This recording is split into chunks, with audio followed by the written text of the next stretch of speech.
আন্তর্জাতিক মাতৃভাষা দিবসের ছুটিসহ সরকারি 2 দিনের ছুটিকে কেন্দ্র করে পটুয়াখালীর কুয়াকাটা সমুদ্র সৈকতে ভিড় জমিয়েছে লক্ষাধিক পর্যটক। গতকাল বিকাল থেকে আসা এই সকল পর্যটকের পদচারণায় এখন মুখরিত হয়ে উঠেছে দীর্ঘ 22 কিলোমিটারের এই সমুদ্র সৈকত। আগত পর্যটকরা সৈকতে নোনা জলে গা ভাসিয়ে আনন্দ উল্লাসে মেতেছেন। অনেকে আবার প্রিয়জনকে সঙ্গে নিয়ে সৈকতের বেঞ্চিতে বসে উপভোগ করছেন অপার প্রাকৃতিক সৌন্দর্য। কেউ বা আবার ঘোড়াসহ বিভিন্ন বাহনে চড়ে ঘুরে বেড়াচ্ছেন সমুদ্রের এক প্রান্ত থেকে অপর প্রান্তে।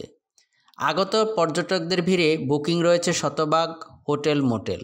বিক্রি বেড়েছে পর্যটন সংশ্লিষ্ট ব্যবসা প্রতিষ্ঠানগুলোতে। মৌসুমের শেষ সময়ে পর্যটকের এমন ভিড়ে উচ্ছ্বসিত সমুদ্র সৈকত সংশ্লিষ্ট ব্যবসায়ীরা। পর্যটকের নিরাপত্তায় ট্যুরিস্ট পুলিশ, থানা পুলিশ ও নৌ পুলিশের সদস্যরা তৎপর রয়েছেন। আরিফ শিকদার, ডাকঘর টিভি, পটুয়াখালী।